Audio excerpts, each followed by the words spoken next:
क्या नेतन्याहू को ईरान ने मार दिया? क्या इजराइल नेतन्याहू की मौत की खबर हमसे छुपा रहा है?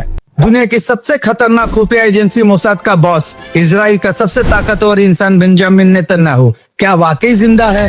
सोशल मीडिया पर एक ऐसी आग लगी है जिसे बुझाना नामुमकिन हो रहा है। दावा किया जा रहा है कि इजरायली प्रधानमंत्री मारा जा चुका है और जो हमें स्क्रीन पर दिख रहा है वो सिर्फ एक एआई से बना हुआ धोखा है। लेकिन इस अफवाह के पीछे 3 ऐसी बातें हैं जो बड़े बड़े एक्सपर्ट्स के भी होश उड़ा रहे हैं। चले इन गलतियों का पर्दाफाश करते हैं। छठी उंगली और रद्द हुई मीटिंग के बारे में मैं आपको दोस्तों बताता हूँ। सबसे बड़ा सबूत तो छठी उंगली है।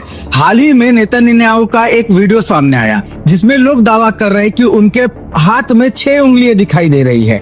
ध्यान रहे, एआई टेक्नोलॉजी कितनी भी आगे क्यों ना निकल जाए, वो अक्सर इंसानी हाथ और उंगलियों की गिनती में गलतियां कर ही देता है।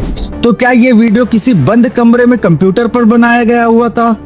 दूसरा सबूत तब हमें मिलता है जब अमेरिका की मीटिंग अचानक इजराइल के साथ एन टाइम पर रद्द कर दी जाती है। नेतन्याहू और अमेरिकी अधिकारियों के बीच एक बहुत हाई लेवल मीटिंग होनी थी। सब कुछ पहले से तय था, लेकिन एन टाइम पर मीटिंग कैंसिल कर दी गई। सवाल उठता है क्यों? क्या इजराइल के पास कोई जवाब नहीं था मीटिंग में, या दिखाने के लिए कोई प्रधानमंत्री उनके पास नहीं बचा था मीटिंग जाने के लिए? लोग पूछ रहे कि अगर नेतन्याहू ठीक है तो लाइव आकर प्रेस कॉन्फ्रेंस क्यों नहीं कर रहे हैं? क्यों सिर्फ रिकॉर्डेड और एडिटेड वीडियो ही सामने आ रहे हैं? क्या इजराइल अपनी जनता और दुश्मनों से कुछ छुपा रही है? कुछ बहुत बड़ा छुपा रही है? यही सवाल सबके दिमाग में जहम कर चुका है। तीसरा आपको सबूत देता हूँ, डूम्सडे प्लेन का रहस्य। सबसे डरावनी वाली बात है इजराइल का डूम्सडे प्लेन जो अभी बर्लिन में लैंड हुआ। दोस्तों, भीषण युद्ध के बीच इजराइल का सबसे सुरक्षित जहाज जो तभी उड़ता है जो देश पर तभी बहुत बड़ा परमाणु अस्तित्व का खतरा हो। अचानक बर्लिन में, जर्मनी में वो जहाज लैंड करता बिना किसी मिलिट्री एस्कॉर्ट्स के और बिना किसी शोर शराबे के। युद्ध के मैदान को छोड़कर ये जादुई विमान चुपचाप विदेश क्यों भागा? ये सबसे बड़ा सवाल उठता है।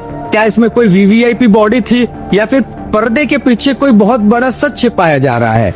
जब देश युद्ध में हो तो पीएम का जहाज खाली विदेश क्यों जाएगा? ये सवाल उठता है। क्या उसमें कोई बॉडी थी या फिर सत्ता का कोई बहुत बड़ा हस्तांतरण हो रहा था? मतलब ट्रांसफर ऑफ पावर तो कहीं गुपचुप तरीके से वो प्लेन के अंदर नहीं हो रहा था बर्लिन में। दोस्तों, इंटरनेट की ये थ्योरी सुनने में बहुत बड़ी सनसनीखेज लगती है, लेकिन याद रहे मनोवैज्ञानिक युद्ध भी की एक नाम चीज होती है। कभी कभी दुश्मन को भ्रमित करने के लिए ऐसी खबरें फैलाई जाती है। क्या ये वाकई एआई का कमाल है या सिर्फ एक कैमरा ग्लिच है? अभी तक इजराइल ने आधिकारिक तौर पर कुछ नहीं कहा है, लेकिन एक बात तो साफ है कि दाल में कुछ न तो कुछ तो कहीं नहीं तो कहीं काला है ही जरूर। आपको क्या लगता है, सच्चाई क्या है? ये तो वक्त